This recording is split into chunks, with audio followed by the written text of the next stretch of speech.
저희가 지난 시간에는 사도 바울이 다마스커스로 가는 길에서 예수님을 만나게 되는 장면만 저희가 살펴봤고, 특히 그 중에서도 예수님께서 바울에게 질문을 하시고 또 바울도 예수님께 두 가지 질문을 드리게 되죠.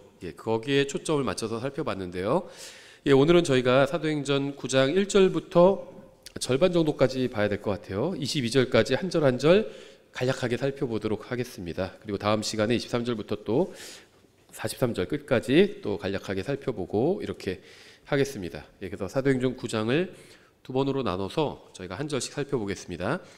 먼저 1절 보시면, 사울이 주의 제자들을 대적하여 여전히 위협과 살기를 내뿜으며 대제사장에게 가서. 사도행전 9장은 사울의 회심을 기록하고 있습니다. 1절에선 근데 다시 이제 분위기가 8장 3절로 돌아가는 거죠. 8장 3절 이렇게 되어 있죠. 사울에 대하여 말하자면 그가 교회를 크게 파괴하고 집마다 들어가 남자들과 여자들을 끌어다가 감옥에 넘겨주었더라. 그래서 사울이 얼마나 교회를 대적하는 그 마음을 가지고 있었는지를 너무 잘 보여주는데요. 길에서 누가 예수 복음을 전하니까 그 사람 잡아가고, 이게 아니라 아예 집마다 들어간 겁니다. 그래서 집마다 들어가서 끌어내버린 거예요, 믿는 사람들을. 이거는 굉장히 정말 적극적으로 교회를 핍박한 거죠. 2절, 다마스쿠스의 회당들에 가져갈 편지를 그에게 요청하니, 일종의 이제 유대교 내 공문 같은 거겠죠. 이것은 사울이 남자든 여자든 누구든지 이 길에 속한 자들을 만나면 그들을 결박하여 예루살렘으로 데려오려 함이더라. 사울은 지나친 열심을 가지고 교회를 핍박했습니다. 굉장한 열심이었죠. 그리고 결국 극적인 방법으로 회심했어요. 길에서 예수님을 만났으니까 빛이신 예수님을 만났죠. 그래서 아주 극적인 방법으로 회심을 했는데요. 이렇게 사울이 특이한 방식으로 회심했던 이유는 그가 특이한 사람이었기 때문입니다. 굉장히 그러니까 특출난 사람이었습니다. 이 믿음과 열심에 있어서 특출난 사람이었기 때문에 이런 방법이 아니었다면 사울이 아마 복음에 설득되기가 좀 어려웠을 수도 있겠다고 하나님께서 판단하셔서 아주 사울에게만 특이한 이런 경험을 하게 해주신 것이다, 이렇게 볼 수 있어요. 사울은 셋째 하늘에도 간 적이 있죠. 환상 중에 간 것인지 몸이 실제로 갔는지 자기도 그거는 모른다, 이렇게 얘기를 했죠. 그것도 이 바울에게만 하나님께서 허락해 주신 경험이었잖아요. 그래서 바울은 하나님께서 특별 케이스로 아주 특별한 경험을 바울에겐 허락을 해 주신 겁니다. 바울에게만 이렇게 어떻게 허락해 주실 수 있을까 하는데요, 너무 부러워할 필요 없는 것 같아요. 우리가 뒤에서 보겠지만 바울에게는 또 특별한 고난도 허락하셨습니다. 우리가 쭉 한번 바울이 고난받은 구절들을 문맥을 한 세 군데 정도 나중에 찾아볼 건데요, 아마 바울처럼 많은 고난을 받은 사람은 거의 없을 거예요. 중세의 초기 기독교 시대와 그 다음에 중세 기독교 시대 때 순교자들을 제외하면 바울만한 고난을 받은 사람들, 순교자들도 그렇게 많은, 바울처럼 많은 고난을 받지는 않았던 것 같아요. 다만 이제 순교했을 뿐이지. 근데 바울은 나중에 순교하기도 했지만 너무 많은 고난을 받았습니다. 그래서 바울은 하여튼 하나님께서 특별하게 바울을 다루신 것은 사실입니다. 근데 우리는 하나님께서 바울에게 허락해 주지 않으신 훨씬 더 좋고 많은 것들을 받았어요, 하나님께. 특히 지금 이 시대에 대한민국에서 살고 있는 사람들은요, 온라인상에서는 헬조선 이런 말도 하지만 세계에서 200개국 이상의 나라들 중에서 10손가락 안에 드는 나라잖아요. 지금 우리나라가 약간 이제 정치적으로나 또 경제적으로도 좀 어렵긴 하지만 그래도요, 세계에서 10손가락 안에 들어요. 살기 좋은 걸로. 그래서 우리는 너무나도 편안하게 신앙생활을 하고 있다고 보시면 됩니다. 그래서 바울에게만 특별한 은혜를 베풀어 주셨다? 저는 아니라고 봐요. 인류 역사 6,000년, 기독교 역사 2,000년이라고 보면요, 1950년 동안 기독교인들이 누려보지 못한 것을 지금 이 마지막 50년간을 살고 있는 대한민국이나 미국 같은 선진국가 잘 사는 나라에서 살고 있는 그리스도인들은 그런 풍요를 누리고 있잖아요. 어쨌든지 간에 이런 아주 특별한 체험은 하나님께서 바울에게 이렇게 허락해 주셨다고 볼 수가 있습니다. 바울은 굉장히 특이한 사람이었는데요. 바울은 이제 기본적으로 유대인이었죠. 사도행전 21장 39절. 바울이 이르되 나는 길리기아의 도시 다소 출신의 유대인인 사람으로 결코 미천하지 않은 도시 시민이니 간청하건대 내가 백성에게 말하도록 허락하라 하매. 예, 그러니까는 일단은 출신 자체는 굉장히 좋았습니다. 바울은 독실한 유대교 신자인 동시에 또 로마 시민권자이기도 했습니다.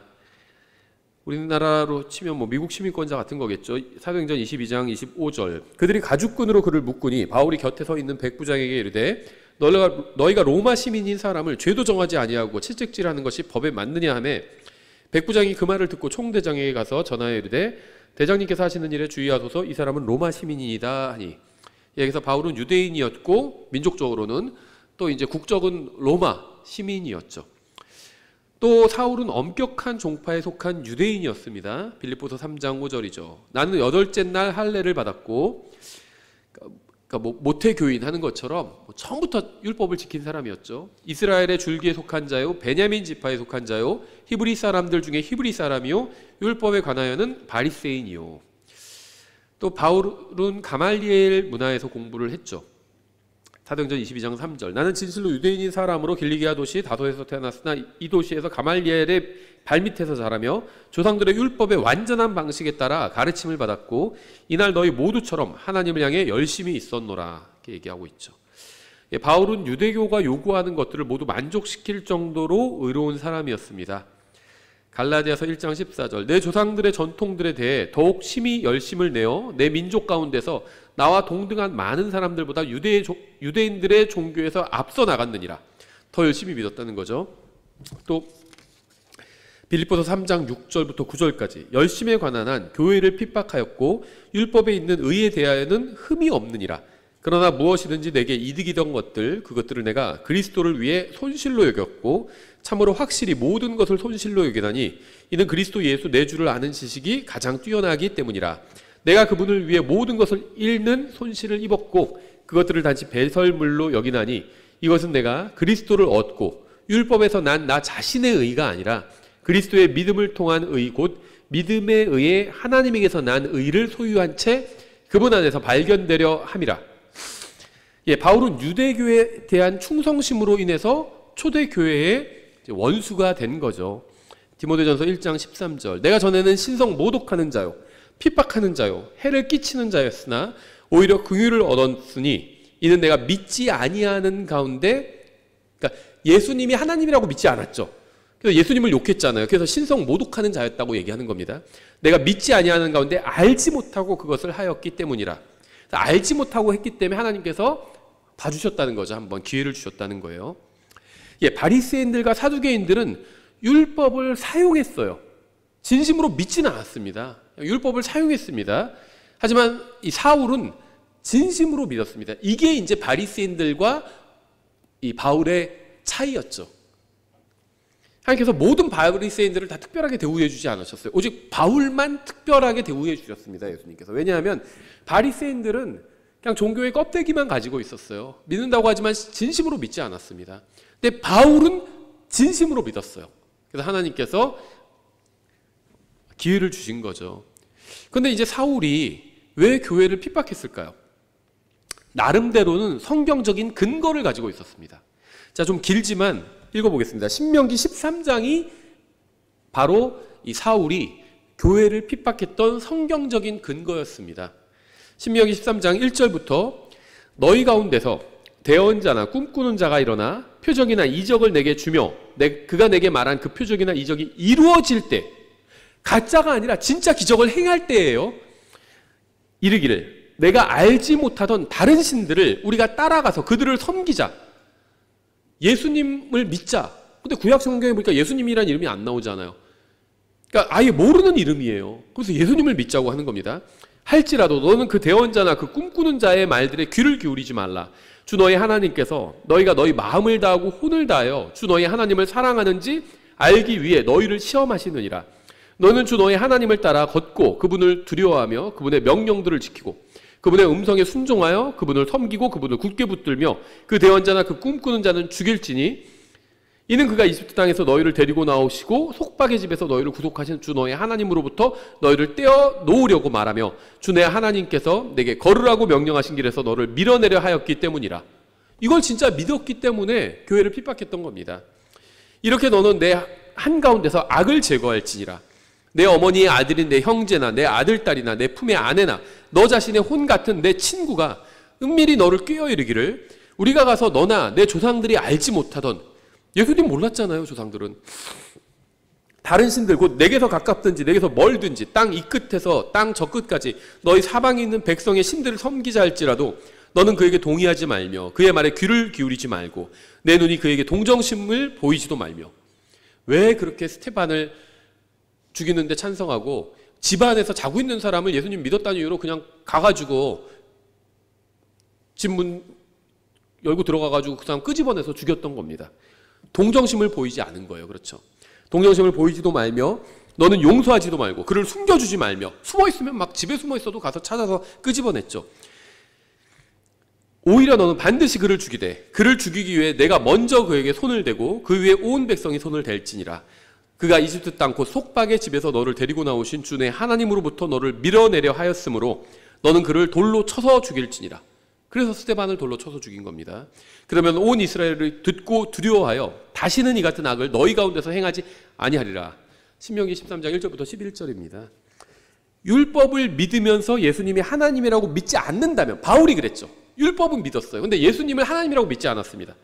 그러면 당연히 예수님과 예수님을 믿는 사람들을 대적할 수밖에 없어요. 또 막 극심한 대적을 할 수밖에 없습니다. 상대방을 죽여야 하는 그런 아주 극심한 대적이었죠. 아무리 기적이나 표적을 행한다 할지라도 하나님으로부터 떠나게 하려고 한다면 그를 따라가서는 안 되고 오히려 대적하고 죽여야 합니다. 이게 율법이 요구하시는 거죠.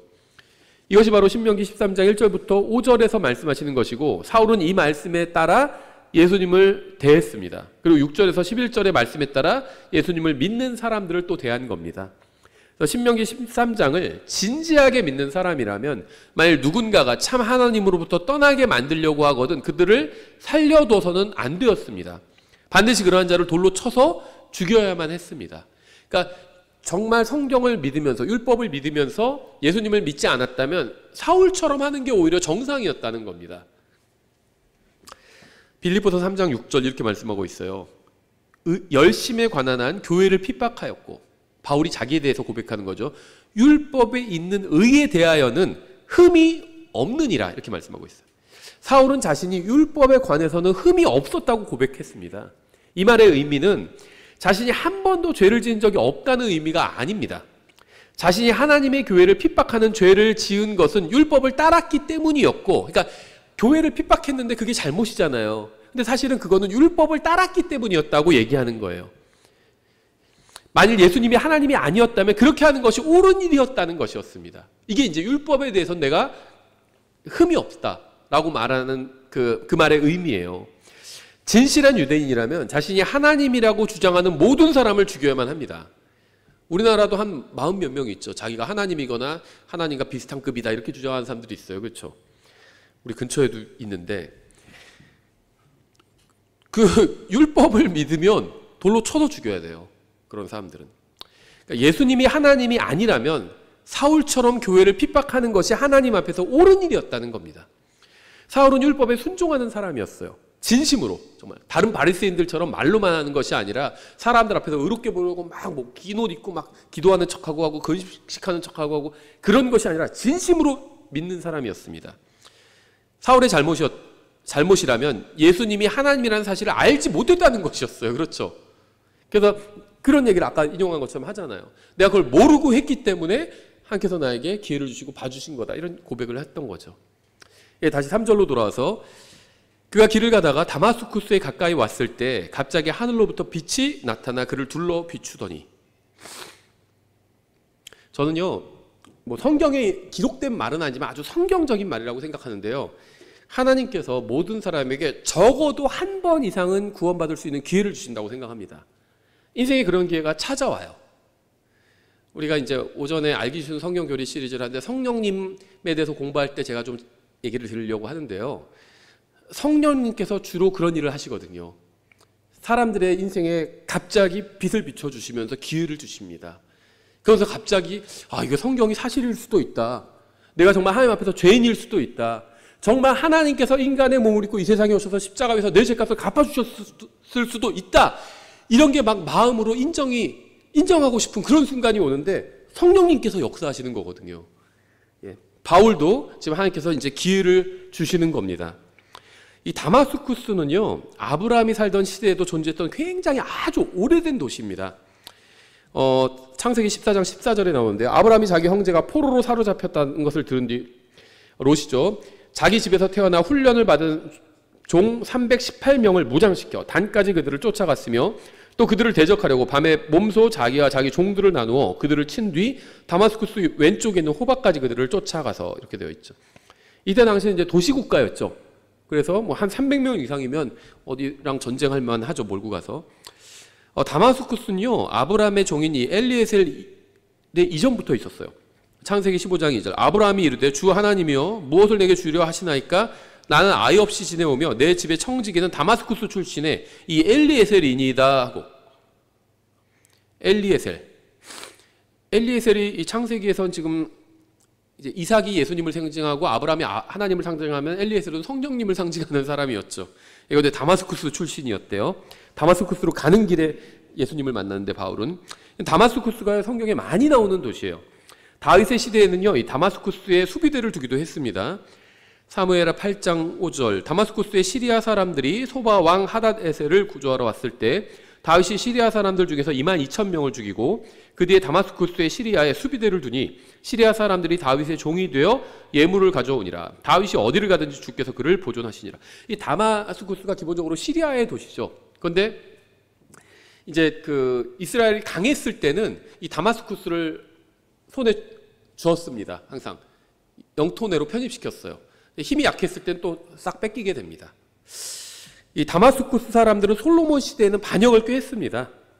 그래서 열왕기상 11장 23절. 하나님께서 솔로몬에게 엘리아다의 아들 르손이라는 다른 대적을 일으키셨는데 그는 자기 주인 소바 왕 하닷에셀에게서 도망하였더라. 다윗이 소바 사람들을 죽일 때 그가 사람들을 자기에게 모아 한 무리의 대장이 되었고 그들이 다마스쿠스로 가서 그 안에 거하며 다마스쿠스에서 통치하였더라. 이때 배반한 거죠, 다마스쿠스가. 그러니까 다윗 시대에 복속시켰는데 솔로몬 때 이제 떨어져 나간 거죠.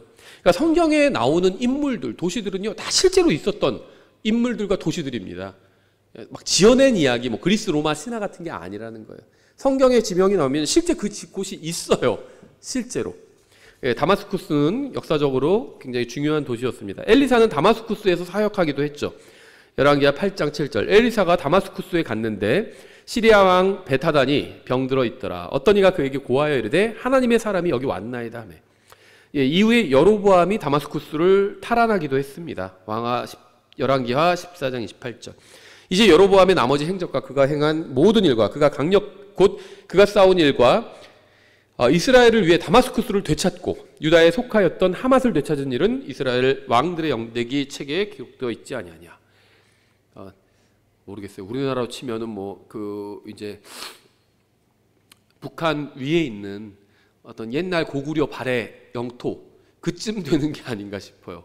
우리나라가 강성했을 땐 거기까지도 차지했다가 또 힘이 빠지면 중국이 거기 딱 다시 차지하고 그런 지역인 것 같아요.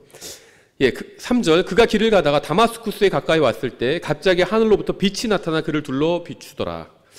우리는 사울을 둘러 비춘 빛이 누구인지 너무나도 잘 알고 있죠. 이 빛은 바로 예수 그리스도였습니다. 요한복음 8장 12절에 나오죠. 그때 예수님께서 다시 그들에게 말씀하여 이르시되 나는 세상의 빛이니 나를 따르는 자는 어둠 속에서 걷지 아니하고 생명의 빛을 얻으리라 하시므로. 우리가 예수님을 믿은 장점이 너무나도 많은데, 예수님을 믿었다는 거에 장점이 너무나도 많은데, 좋은 점이 너무 많은데 가장 큰 게 뭘까요? 우리는 죽으면 어디로 가는지 안다는 거라고 생각합니다. 눈앞이 깜깜하다는 말을 하잖아요. 뭘 해야 될지 모를 때 그러죠. 세상 사람들은요, 죽음 이후에 대해서는 아무리 똑똑한 사람도 죽음 이후에 대해서는 눈앞이 깜깜합니다. 몰라요. 죽어서 어디로 가는지 전혀 알 수도 없고 그냥 짐작만 할 뿐이고 아니면 바랄 뿐이고, 그렇죠. 확신은 못합니다. 저는 하나님의 말씀을 제외한 그 무엇도 사람에게 확신을 주는 걸 못 봤어요. 성경만이 사람에게 100%의 확신을 줄 수 있어요. 우리는 알고 있죠. 확신하고 있습니다. 알 뿐만 아니라 확신하고 있어요. 죽으면 즉시 우리는 주님의 옆으로 가게 됩니다. 주님 앞에 가게 됩니다. 그렇죠. 왜냐하면 예수님이 우리의 빛이기 때문인데, 예수님이 우리 안에 성령님을 통해서 들어와 계시잖아요. 빛이 있는 겁니다, 우리에게. 우리는 어둡지 않아요. 죽음 이후에 대해서 알고 있습니다. 그래서 우리가 이 세상에서 무슨 일이 일어나도 마음이 좀 신경 쓰이긴 하지만, 이 세상에서 우리나라에서 일어나는 일들이 신경 안 쓰이진 않죠. 신경 쓰이죠. 하지만 그것으로 해서 막 극심히 불안해한다든지 그러지는 않는 겁니다. 그렇죠. 4절, 그가 땅에 쓰러져 들으니 한 음성이 그에게 이르시되 사울아 사울아 어찌하여 내가 나를 핍박하느냐 하심으로, 예수님은 교회의 머리이심으로 교회를 핍박한 것은 예수님을 핍박한 것과 같았습니다. 골로새서 1장 18절, 또 그분께서는 몸 곧 교회의 머리이시니라. 그분께서 시작이시오 죽은 자들로부터 처음 난 자이시니 이것은 그분께서 모든 것 가운데서 으뜸이 되려 하심이라. 이렇게 말씀하고 있죠. 우리는 여기서 사울이 회심하기 전에 이미 그리스도의 몸된 교회가 존재했음을 알 수 있습니다. 우리나라엔 별로 없는데요. 미국에는 이제 뭐 벌링거, 오웨어, 스템 이런 옛날의 신학자들인데, 이 사람들을 극단적 세대주의자들이라고 부르는데요. 교회가 바울과 함께 시작되었다 이렇게 가르치는 사람들입니다. 근데 교회가 바울과 함께 시작되었으면 바울이 교회를 핍박할 수가 없죠. 그러니까 그 사람들 주장은 바울이 구원받을 때 비로소 교회가 시작되었다 이렇게 주장하는데, 왜 그런 주장을 하냐 하면 이 교회에 대한 계시가 바울에게 주어졌기 때문에 그런 주장을 주로 합니다. 그 외에도 다른 이유도 있지만, 그런데 사실은 그렇지 않죠. 교회는 이미 있었습니다. 바울이 그래서 이미 있었던 교회를 핍박을 했던 거죠. 그래서 예수님이 왜 네가 교회를 핍박하냐 이렇게 바울에게 책망을 하신 거죠. 5절, 그가 이르되 주여 누구시니까 하매 주께서 이르시되 나는 내가 핍박하는 예수라. 가시채를 걷어차기가 내게 고생이라 하심으로. 참 주님의 이 마음이 느껴져요. 바울에게 특별한 기회를 주셨다고 말씀을 드렸잖아요. 다른 바리새인들은 건성으로 믿어서 믿는 척했습니다. 사람들 앞에서 높이 추앙을 받고 무슨 뭐 그런 것, 그 다음에 뭐 장사, 돈 벌어먹고 이런 거에만 관심이 있었어요. 그 성전을 장사꾼들의 집으로 만들어 버렸잖아요. 근데 바울은 진심으로 믿었습니다. 율법에 따르면 다 돌로 쳐서 죽여야 된다. 그러니까 막 자기가 나서서 그렇게 한 거예요. 그렇게 나서서 하는 게 쉬운 일이 아니에요. 그렇죠. 저도 나이가 들수록 그런 게 느껴지더라고요. 나서고 싶지 않아요. 웬만하면 뒤에 있고 싶지.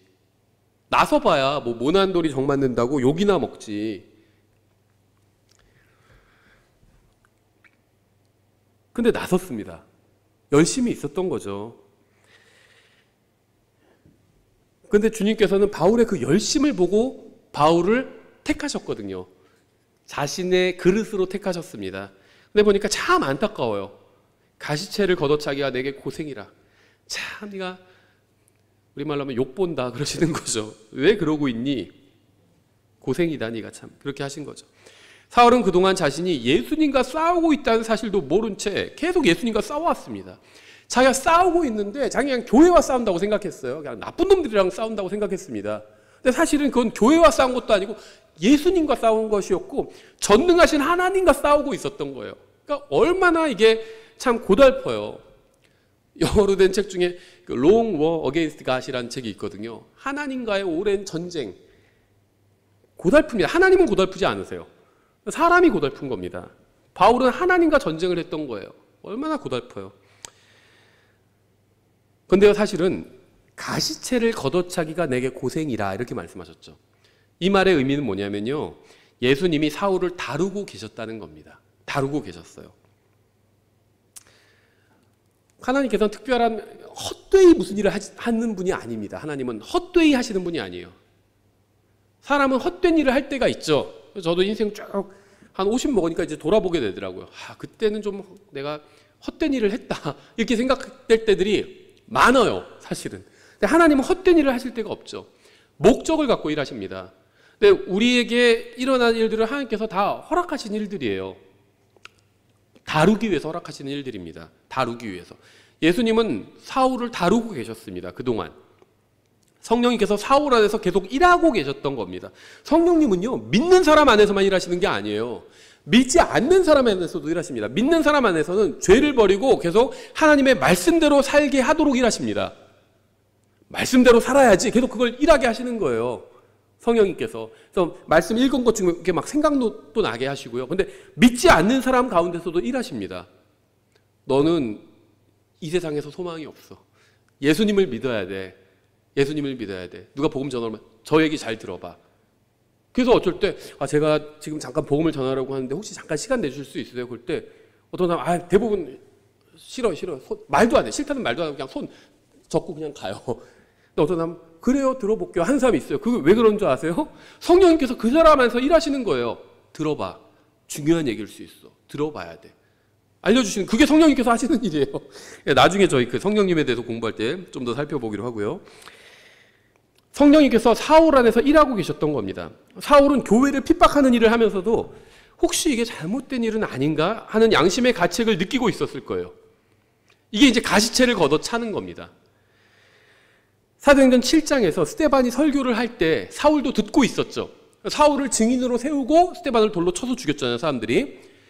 그런데 그 사람들이요, 마음에 찔림을 받았습니다.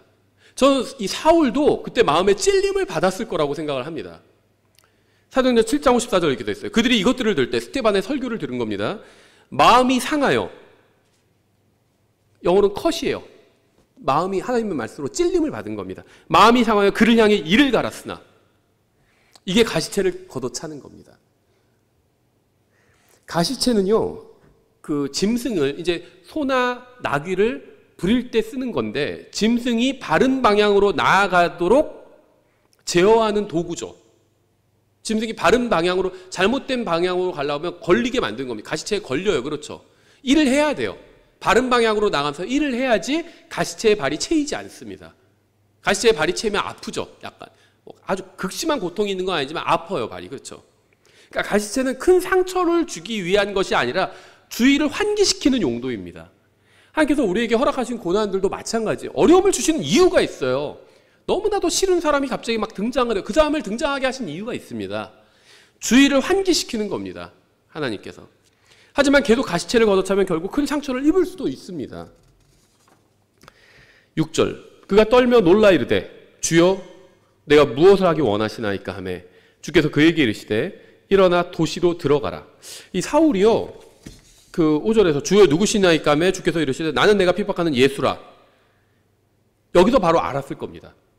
그래서 제가 스데반이 설교를 할 때 양심의 가책을 느꼈을 거라고 말씀드리는 이유가요, 내가 이거 정말 맞나? 스데반이 지금 사도행전 7장에서 이스라엘 역사를 요약해서 설교했잖아요. 들어보면 맞거든요, 다. 이거 맞는 거 아닌가? 그런 갈등을 했을 거예요. 그래서 나는 네가 핍박하는 예수라 했을 때 반론을 제기하지 않았어요. 내가 그때 스데반을 돌로 쳐서 죽이는 일에 찬성했는데 그게 내가 예수님 핍박한 거구나. 그때 내가 양심의 가책을 느꼈었던 게 우연이 아니라 맞는 거였구나. 그 확신을 가졌을 거라고 생각을 합니다.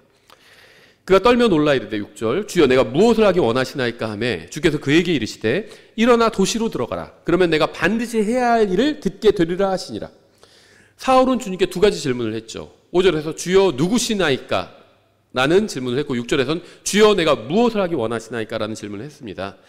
우리는 앞선 과에서 이것이 얼마나 훌륭하고 중요한 질문인지 살펴봤죠. 주님이 누구신지 알아야 돼요. 그 다음에 주님께서 원하시는 것이 무엇인지 알아야 됩니다. 내 인생을 어떻게 쓰기를 원하시는지, 내가 무슨 말을 하기를 원하시는지, 어디를 내가 지지하기를 원하시는지, 내가 목소리를 높여서 무슨 얘기를 하기 원하시는지 그걸 알아야 돼요. 그렇죠. 예수님이 누구신지 알고 그분이 원하시는 것이 무엇인지 아는 것은 굉장히 중요합니다. 사도행전에 보면요, 사도들은 그 일을 했어요. 주님께서 원하시는 바로 그 일을 했습니다. 그게 뭐였죠? 복음을 전하고 말씀을 가르치는 것이었죠. 그걸 했습니다. 모든 사람은 예수님이 누구신지 알아야 합니다. 그 후에 반드시 예수님께서 원하시는 것이 무엇인지 알아야 합니다. 이 두 가지로 해서 교회가 존재하는 거예요. 교회는 다른데 한눈 팔면 안 돼요. 한눈 팔 시간도 없습니다. 만약에 갑자기 내일 주님이 오시면 어떡할 거예요? 우리가 그거보다 더 중요한 일을 하느라고 그거 안 했어요. 이럴 수 있을까요? 한눈 팔면 안 돼요. 그래서 교회가. 7절. 그와 함께 길을 가던 사람들이 길을 가던 사람들은 음성만 듣고 아무도 보지 못한 채 말을 못하고 서 있었으며, 이 구절은 이후에 바울이 했던 간증과 비교해 보면 모순처럼 보여요. 사도행전 22장에서 바울이 간증하는 장면이 나오죠. 22장 9절에 이렇게 되어 있습니다. 나와 함께 있던 자들은 참으로 그 빛을 보고 두려워하였으나 내게 말씀하신 분의 음성은 듣지 못하였더라, 이렇게 되어 있습니다.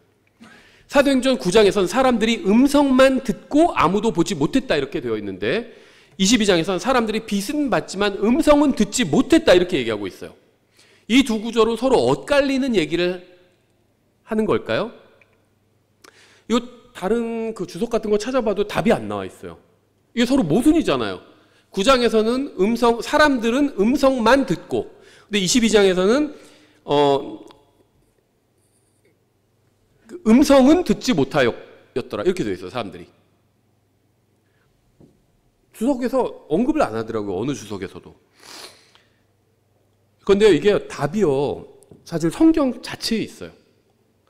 여기서 제가 이제 표준킹 얘기를 안 할 수가 없는데요. 저는 표준킹이 이제 벌써 재작년이죠. 잘한 게 있고 좀 못한 게 있다고 생각합니다. 잘한 거는 뭐냐 하면요, 킹제임스 성경을 더 디테일하게 번역하겠다, 이런 기치를 내걸었어요. 그거는 저는 칭찬할 수 있다고 생각합니다. 그러면 좋죠. 그게 어려워서 그렇지, 영어와 한국어란 언어가 다르기 때문에 이거를 영어를 100% 다 받아내기가 쉽지 않아요. 그리고 꼭 그렇게 어떤 경우에 100% 받아내야만 그게 옳은 것인가, 이런 의문이 생길 수도 있습니다. 그건 이제 나중에 번역에 대해서 얘기할 기회가 있을 때 제가 자세히 얘기를 할게요. 근데 어쨌든 간에 그렇게 하겠다, 그건 잘한 것이고요. 두 번째는 자기가 이제 어떤 단어를 번역할 때 그 번역자가, 표준기 번역자가 단어들을 고심을 했고 새로운 좋은 대안을 찾아냈다. 그러니까 자기가 찾아낸 그런 단어들, 표준킹의 어떤 특징들을 다른 성경 번역하는 사람도 그대로 그걸 차용해서 써도 된다. 자기가 표절이라고 그렇게 고소하거나 그러지 않겠다. 그건 대단히 훌륭한 자세라고 생각합니다. 그건 잘한 거고요. 대단히 잘못한 건 뭐가 있었냐면, 많이 있는데, 여러 가지가 있는데, 쓸데없이 에디션 문제를 꺼냈어요. 그건 킹제임스 성경을 공격하는 사람들이 하는 말입니다. 많아요, 저는 그런 자료들이. 미국에 있는 바이블 빌리버들은요, 킹제임스 성경 에디션을 1611년 에디션 믿죠, 당연히. 1769년 표준킹 그 번역자가 강조했던 그 에디션, 그거 믿죠, 당연히. 흠정역이 저번으로 썼던 퓨어 캠브리지 에디션 다 믿어요. 그리고 실질적인 차이가 없습니다. 다 믿어요. 그러니까 하나의 어떤 그 선언문 안에 이거 다 믿는다, 이런 것까지도 제가 봤습니다. 바이블 빌리버도 다 믿어요. 그 러크만 목사님 교회 홈페이지에서 그 북스토어가 있는데 거기서 다 팝니다. 1611년판 팔아요. 1769년 그 에디션의 명맥을 따른 것도 팝니다. 퓨어 캠브리지 에디션 명맥 따른 것, 그것도 팔아요. 다 팔아요. 왜 그럴까요? 차이가 없어요, 실제적인. 자, 이거는 나중에 성경 관한 문제 얘기할 때 다시 얘기 드리기로 하고요. 근데 이제 어떤 이슈를 끌고 왔냐면, 그게 이제 잘못한 겁니다. 에디션 간에 문제가 크게 있는 것처럼 주장한 것. 대단히 잘못한 거예요, 그거는.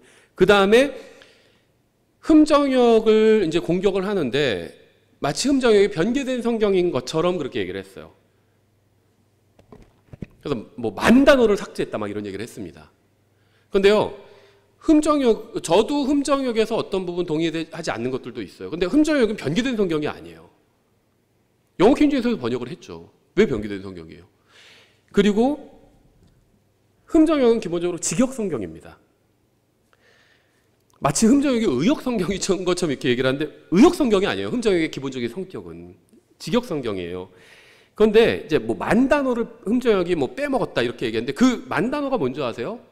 대부분이 관사예요. 그럼 여기서도 정관사랑 부정관사 다 나옵니다. 여기서 제가 이 본문 안에 답이 있다고 말씀드렸는데요. 사도행전 9장 7절에선 여기서 사람들은 음성만 듣고 해선 보이스예요. 보이스. 사도행전 22장 9절에서는요, 음성은 듣지 못하였더라 할 땐 더 보이스입니다. 더 보이스예요. 정관사예요. 그러니까 9장에서는 부정관사가 쓰였고 22장에서는 정관사가 쓰였습니다. 그러면은 이렇게 이해하면 되죠. 내게 말씀하신 분의 그 음성은 듣지 못하였더라. 근데 9장에서는 사람들은 어떤 음성만 듣고, 이렇게 번역하면 되겠죠. 그러니까는 이 우리나라 언어는 이게 관사를 그렇게 활용하는 언어가 아니에요. 제가 흠정의 번역자는 아니니까 뭐 번역 원칙을 정확히 100% 아는 건 아니지만 그라는 말을 번역할 때는 주로 뭐 대시나 그런 게 붙었을 때는 그렇게 번역할 겁니다. 지시대명사가 아예 붙었을 때. 그런데 관사는 거의 번역하지 않았어요. 근데 관사를 번역하지 않은 게 오역이나 변개냐? 아니에요. 한국말은 관사를 그렇게 활용하는 언어가 아니기 때문에. 그런데 그럼 관사를 자기네 번역했겠다. 전 그거 좋다고 볼 수도 있다고 봅니다. 그런데 관사를 번역하지 않았다고 해서 그게 변개된 것처럼 얘기해서는 그거는 곤란하다는 거죠. 그건 변개가 아니에요. 그런데 제가 이렇게 얘기 드린 이유가 있는데 좀 더 설명을 드리면요. 이 부정관사, 뭐 정관사를 그라고 번역한다? 뭐 그럴 수 있다고 봅니다. 그런데 그러면 부정관사를 번역하는 데 있어서 이 어는 10개가 나오면은 한 9개는 번역하지 말아야 돼요. 하나 번역할 수 있는 경우가 있는데 바로 이런 경우입니다. 그러니까는 어를 하나라고 번역할 땐 번역을 안 하는 게 나을 수도 있어요. 그게 더 일반적입니다, 번역에서. 그런데 어떤이라고 번역할 땐요, 이게 어가 하나라는 의미도 있고 어떤이라는 의미도 있죠. 어떤이라고, 왜냐면 하나가 있긴 있는데 그게 뭔지 모를 때 어를 쓰니까. 하나가 있는데 뭔지 알면 더를 쓰죠. 그럼 여기서는 그냥 어떤 음성만 이렇게 하면 사실은 의미가 100% 정확해집니다. 그러니까 이 9장과 22장은 모순이 아니에요. 사람들은요, 바울을 제외한 다른 사람들은 어떤 음성을 들었어요. 누구 음성인지는 모릅니다. 자기들끼리 웅얼거리는 말일 수도 있어요. 근데 22장에서 바울은 그 음성을 들었습니다. 말씀하시는 분의 그 음성, The voice of the Lord God이에요. 주 하나님의 그 음성을 들은 겁니다. 그럼 모순이 없죠. 음성은 다 들었습니다. 근데 9장에서는 다른 사람들은 하나님의 음성은 못 들었어요. 그건 바울만 들었습니다. 그렇죠. 모순이 아니에요. 근데 이 관사를 제대로 번역해주면 이거 더 훨씬 잘 드러난다는 거죠. 그럼 표준킹이 제가 흠정역이 관사를 번역하지 않았다고 해서 뭐 만 군데를 삭제했다 이렇게 비평을 하잖아요. 여기서 표준킹도요 번역 안 했어요. 표준킹도요 관사 숱하게 번역 안 했어요. 흠정역의 관사를 번역하지 않았다는 것으로 막 맹공격을 했는데 표준킹도 관사 번역 안 한 거 굉장히 많아요. 제가 지금 사도행전 그 교재 이렇게 강의안 만들면서 성경들 많이 비교해보고 있거든요.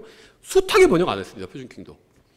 여기서도 표준킹도, 여기 흠정역이 사람들은 음성만 듣고 하고 9장에선, 22장에서는 주 하나님의 음성을 22장에서는 이제 내게 말씀하시는 분의 음성을 이렇게 했잖아요. 관사 번역 안 했죠. 흠정역이. 표준킹도 똑같아요.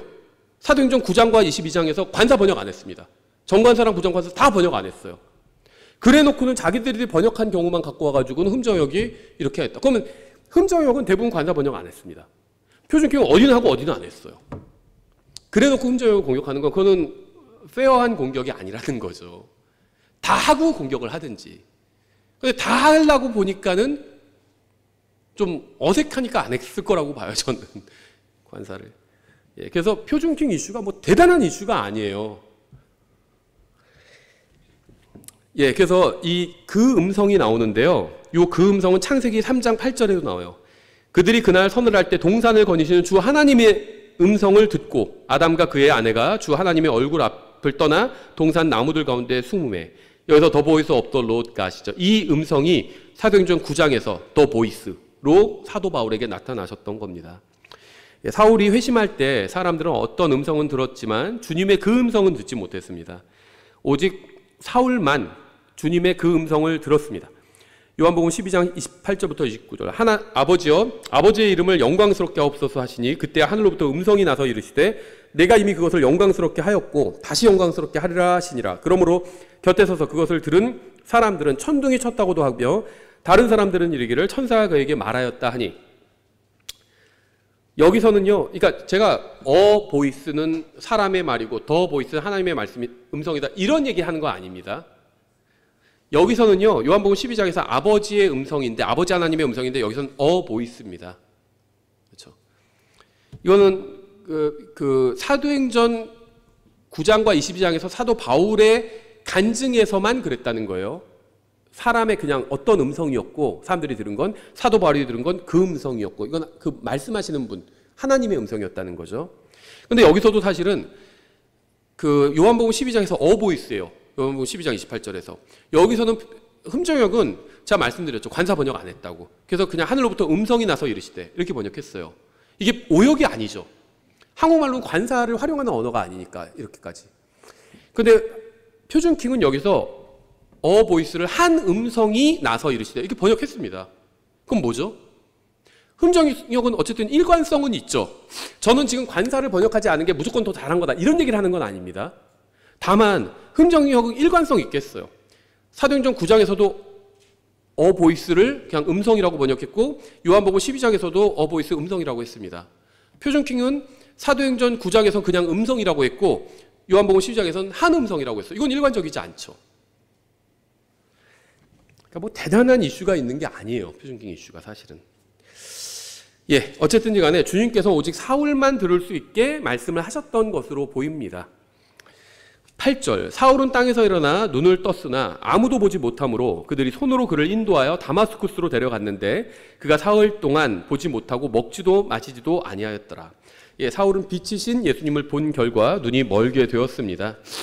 그리고 뭐 자기가 저질렀던 일이 엄청난 일이었죠.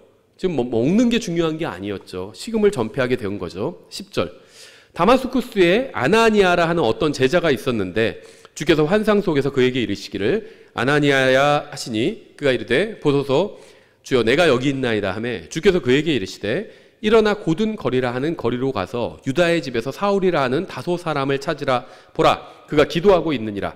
그가 환상 속에서 아나니아라 하는 사람이 들어와 자기에게 안수하여 시력을 받게 하는 것을 보았느니라 하시니. 이 환상 속에서 이걸 보여주셨는데 이 일은 아직 일어나지 않은 일이었죠. 그러니까 아나니아는 신실한 사람이었습니다. 하나님께서는 그런 아나니아를 신뢰하셨어요. 주님께서는 아나니아에게 사울을 만나러 가라고 말씀하시기 전에 이미 사울에게 아나니아에 관한 환상을 보여주셨습니다. 아나니아가 신실한 사람이 아니었다면 이런 환상 보여주지 않으셨겠죠. 13절 그때 아나니아가 응답하되 주여 이 사람에 대해 내가 많은 사람에게 들었는데 그가 예루살렘에서 주의 성도들에게 많은 악을 행하였다 하더이다. 여기서도 그가 주의 이름을 부르는 모든 자들을 결박할 권세를 수제사장들에게서 받았나이다 하니라.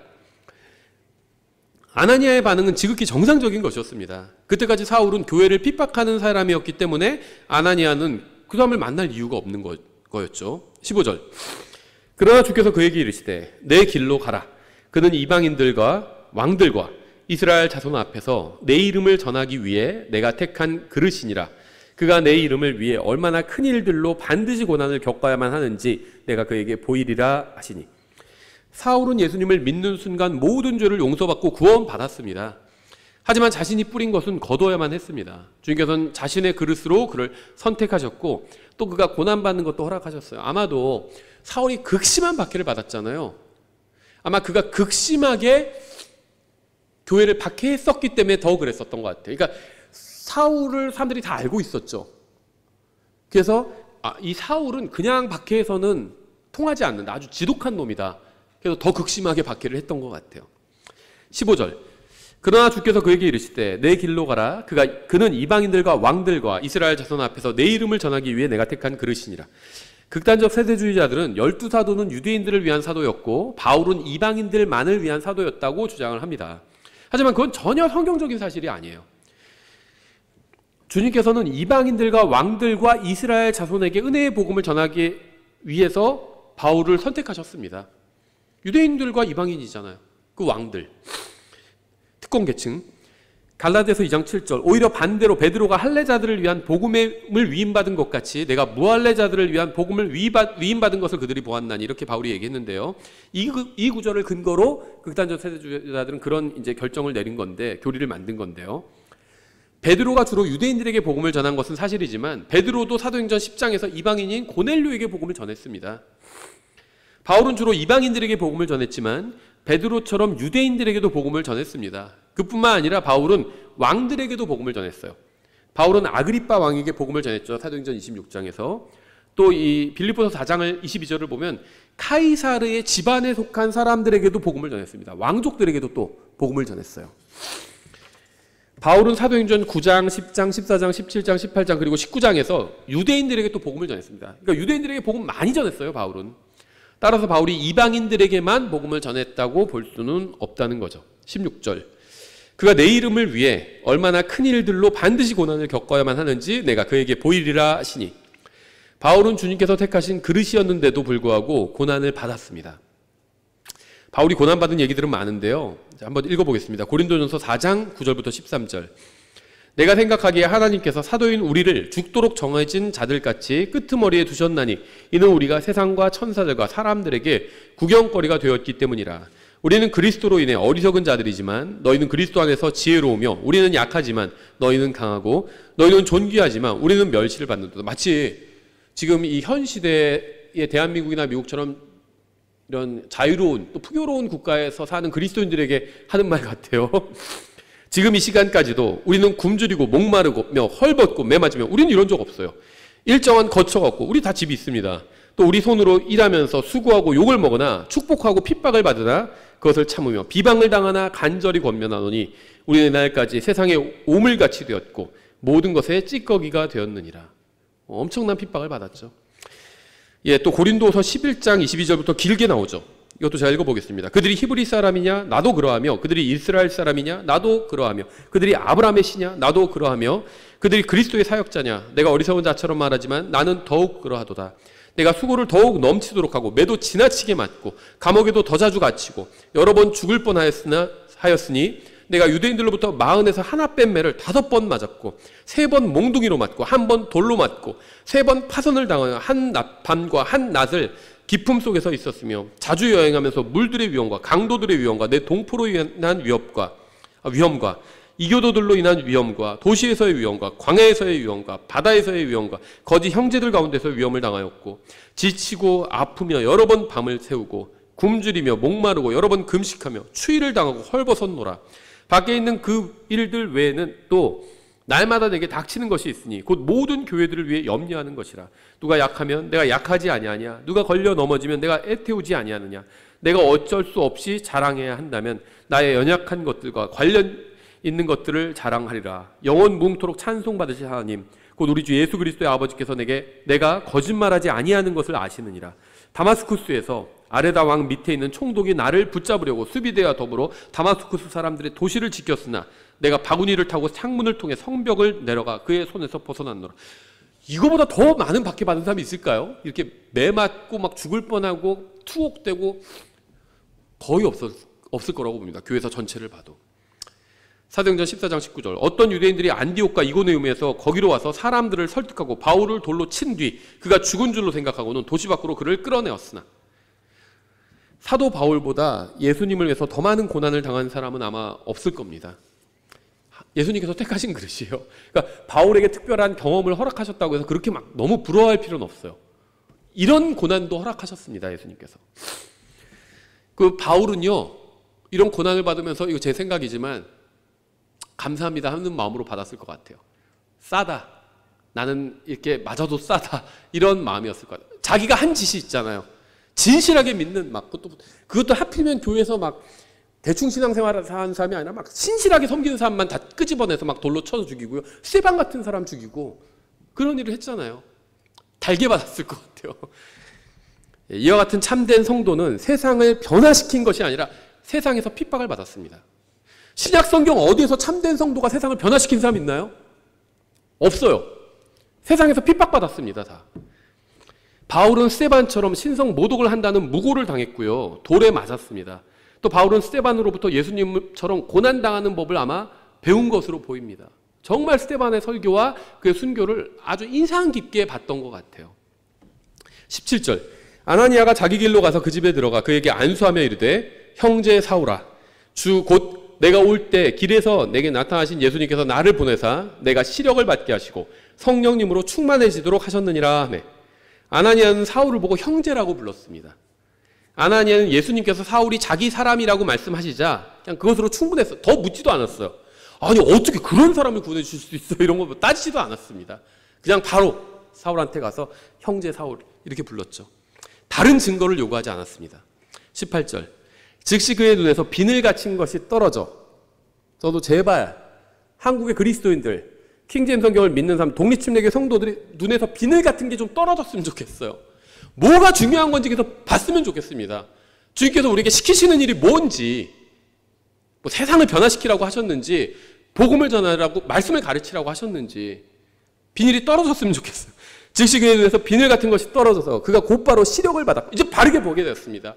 뭐 육체적으로만 바르게 본 게 아니라 영적으로도 그냥 확 이제 뚫렸겠죠. 내가 뭘 해야 되는지 알게 된 거예요. 누가 무슨 위협을 해도 이제는 나는 복음만 전하겠다. 그 생각했겠죠. 일어나 침례를 받은 뒤 바울은 구원받은 이후에 즉시 침례를 받았습니다. 시기가 정해져 있는 것은 아니지만 구원받은 이후에 가능하면 바로 침례를 받는 것이 좋습니다. 저희는 사정이 안 되기 때문에 1년에 한 번만 침례를 주는데요. 계속 건너뛰지 마세요. 가능하면 1년 내로 받으실 수 있게 1년에 한 번씩은 침례를 줍니다. 저희 교회는. 8장에서 에디오피아 내시도 구원받은 즉시 침례를 받았죠. 19절 음식을 받음에 강건해지니라. 그 뒤 사울이 다마스쿠스에 있는 제자들과 며칠을 지내며, 특별한 목적이 있다면 금식을 할 수 있습니다. 하지만 그렇지 않은 경우에 종교적인 습관처럼 금식하는 것은 굉장히 아무 의미가 없어요. 저도 옛날에 일반교회 다닐 때요, 거기서는 청년부에서 돌아가면서 막 금식을 했습니다. 릴레이 금식도 하고 막 금식을 했는데 이유가 없어요. 왜 해요? 그러면 우리 원래 이렇게 해. 그렇게 얘기해요, 선배들이. 그런데 금식하면서 수련회 가서도 막 금식을 하는데 배고프잖아요. 아무것도 안 하고 누워있어요. 그리고 12시까지 금식, 10시 딱 지나면 뭐 먹을까 그 생각하고 있습니다. 뭐 어린 청년들이니까 그러겠지만 그런 금식은 무의미한 금식이죠. 그럴 바에 밥 잘 먹고 주님을 위해서 일하는 게 낫죠, 차라리. 먹을 음식이 있으면 음식을 먹고 힘을 내서 주님을 섬기는 게 훨씬 좋습니다. 바울은 구원받은 이후에 침례를 받고 다른 그리스도인들과 함께 지내면서 이제 교제를 나눴죠. 20절 즉시 회당들에서 그리스도를 선포하되 그분께서 하나님의 아들이심을 선포하니라. 바울은 믿는 사람들을 잡아 죽이기 위해서 다마스쿠스로 갔죠. 그런데 그런 사람이 갑자기 회당에 나타나서 믿는 사람들 편에 서서 예수님께서 하나님이심을 선포한 겁니다. 길에서 예수님을 만난 바울로서는 당연한 일이었죠. 이 하나님의 아들이란 표현은 사도행전에서 딱 2번 나와요. 한 번이 바로 여기고 다른 한 번이 8장 37절에서 에디오피아 내시가 간증할 때, 나는 그분이 그리스도가 하나님의 아들이심을 믿노라, 이렇게 간증할 때 나온 표현이죠. 21절 그의 말을 들은 모든 자들이 놀라 이르되 이 사람은 예루살렘에서 이름을 부르는 자들을 멸하던 자가 아니냐. 그가 여기 온 것도 그들을 결박하여 수지 세상들에게 데려가려는 그 목적 때문이 아니냐 하더라. 이 세상에서 유명해지는 것은 하나님을 섬기는 것과는 기본적으로 무관합니다. 하지만 유명한 사람이 복음을 전하는 경우에 많은 사람이 관심을 보이고 귀를 기울이게 되고 복음 전파에 도움이 되는 것도 사실이죠. 중학생 농구 선수가 구원받는 것도 정말 값진 일이겠지만 뭐 마이클 조던 같은 사람이 구원받는다면 수천만 명에게 복음을 전할 수 있는 기회가 열리겠죠. 탈북자 한 명이 구원받는 것도 소중한 일이지만 아예 김정은이 구원받고 진정으로 변화된다면 수백만 명에게 복음을 전할 수 있는 기회가 즉시 열릴 수도 있겠죠. 당시에 바울이 회심한 사건은 그리스도인들과 유대인들 사이에서 엄청난 큰 뉴스가 되었을 겁니다. 바울은 그저 한 사람의 바리새인이 아니라 교회 전체를 핍박하던 세력의 지도자였기 때문이었어요. 22절 그러나 사울은 더욱 힘을 얻어 이분이 바로 그리스도이심을 입증하며 다마스쿠스에 거는 유대인들을 당황하게 하니라. 사도행전에서는 이전에는 사람들이 알지 못했던 진리를 성령님께서 믿는 사람들에게 알려주시는 장면이 반복해서 나옵니다. 사람들은 예수님이 그리스도라는 사실을 알지 못했습니다. 베드로의 경우 하나님께서 그에게 알려주셨기 때문에 예수님이 그리스도라는 사실을 알았던 거죠. 마태복음 16장 15절에 있죠. 그분께서 그들에게 이르시되 하지만 너희는 나를 누구라고 하느냐 하시니 시몬 베드로가 대답하여 이르되 주께서 그리스도시요 살아계신 하나님의 아들이시니다 하매 예수님께서 그에게 응답하여 이르시되 바요나 시몬아 내가 복이 있도다. 살과 피가 그것을 내게 계시하지 아니하였고 하늘에 계신 내 아버지께서 하셨느니라. 하나님께서 알려주셔서 안다는 거죠. 우리가 뭐 안다고 해서 잘난 체 할 필요가 없어요. 독립침례교회 성도들 저 포함해서요, 잘난 체 굉장히 합니다. 일반 교회 신교인보다 우리가 훨씬 많이 알고 하나님께서 알려주신 거예요. 더 큰 은혜를 베풀어 주신 겁니다. 성령님께서 사울에게 예수님이 그리스도심을 알려주셨기 때문에 그의 눈이 열려서 구약 성경으로 그러한 사실을 입증할 수 있었던 겁니다. 무시했던 베드로가 탁월한 성경 강해자가 된 것이나 스데반이 구약 성경 전체를 요약해서 설교했던 것이나 빌립이 구약 성경을 통해서 예수님이 그리스도임을 입증했던 것도 모두 마찬가지로 성령님께서 그들의 눈을 열어주셨기 때문이었어요. 성령님께서는 제자들에게 성경을 이해하는 명철을 주셨던 겁니다. 내가 잘나서 주신 게 아니라는 겁니다. 내가 잘나서 구원받은 게 아니라 오히려 내가 못난 놈이란 걸 알아서 구원받은 거죠. 잘나서 구원받은 게 아니에요. 나 같은 쓰레기는 그냥 지옥에 들어가서 영원히 처박혀서 처벌을 받아도 할 말이 없는 사람이란 걸 그걸 인정하는 때 구원받을 수 있는 거죠. 성경을 깨닫는 것도 마찬가지입니다. 하나님께서 명철을 주시고 눈을 열어주셔야 깨달을 수 있는 거예요. 우리가 성경을 남들보다 좀 더 안다고 그래서 무슨 잘난 체 할 게 하나도 없다는 겁니다. 이제 마치기 전에 이 9장 전반부에 나온 특이한 표현이 있는데요. 성경에서 이름을 2번 연이어 부르시는 경우들이 있어요. 그렇죠.